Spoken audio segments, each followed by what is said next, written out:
all you happy hacker type people. Yep, it's time for a game review. Yep, Midnight Banshee here is going to actually do a game review. I'm getting off my duff and I'm going to actually do it. What game am I going to do? Today we are reviewing Watch Dogs 2. Ah yes, Watch Dogs 2, the wonderful sequel to a game I really enjoy from Ubisoft. And we're going to be reviewing this today to show you how well it runs, or how well it doesn't run. You be the judge. So anyway, just to give you a little bit of a summary of the current system, for those of you who have not watched the previous videos, this system is going to be utilizing the AMD A10-6800K processor. Yes, I know it's old, okay? I bought this last year as a budget build and I've been upgrading it slowly, so I've been meaning to actually do something better.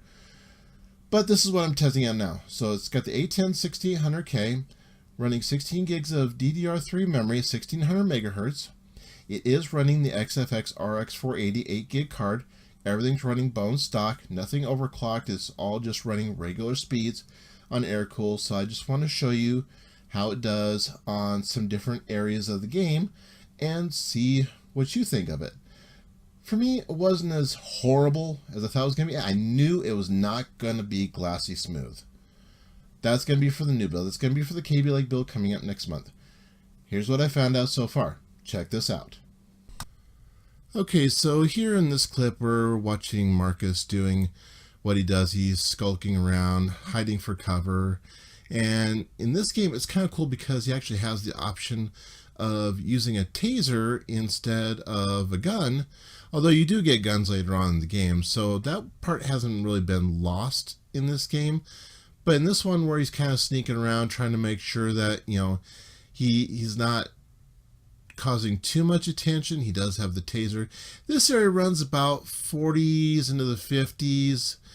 You know, if you look up at the graph up at the top, it's not too bad. You go inside and you do the hacking area, and again, it's not bad. I don't really notice any stutter, any slowdown. The hacking effects work great. So, you know, all in all, this part of the game, again, you know, anywhere from, I'd say about the 40s to the 50s, sometimes down the 30s, not too bad on an older system. Now, when it comes to the driving section, this is the part where my processor tends to suck.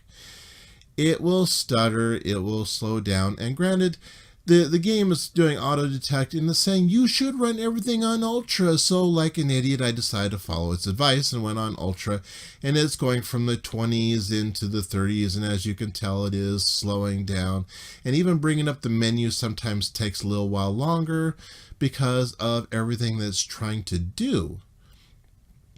But you know, all in all, I knew this is where it was going to suffer, so it's okay, I guess.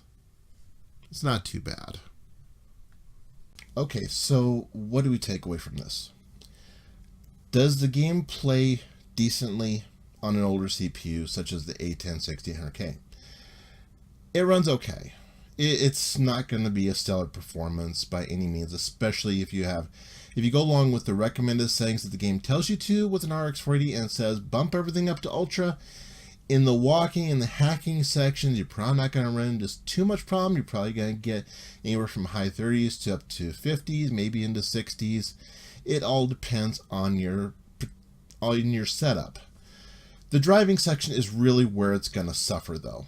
So if you're planning on doing a lot of driving, you may want to tweak the settings, tweak them off of ultra, do like, you know, very high or high. Just kind of customize it to what your system is going to be able to deliver.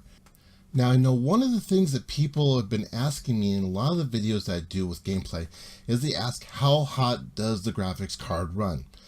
I was paying attention to the graphics card when it was doing this, and I noticed that it really wasn't getting too much above the 60s, although it will get up to about into the low to mid 70s.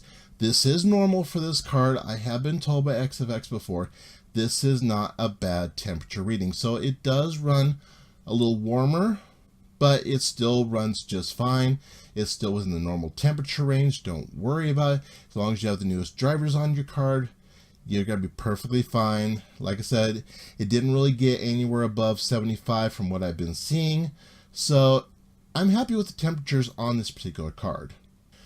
So there's my take on it. It's kind of just a high profile overview, just give you a little bit of footage of how it runs, and you be your own judge from there. If you like this video, go and smack that thumbs up button. If you haven't already, please go ahead and hit that subscribe button so that way I know that you're interested.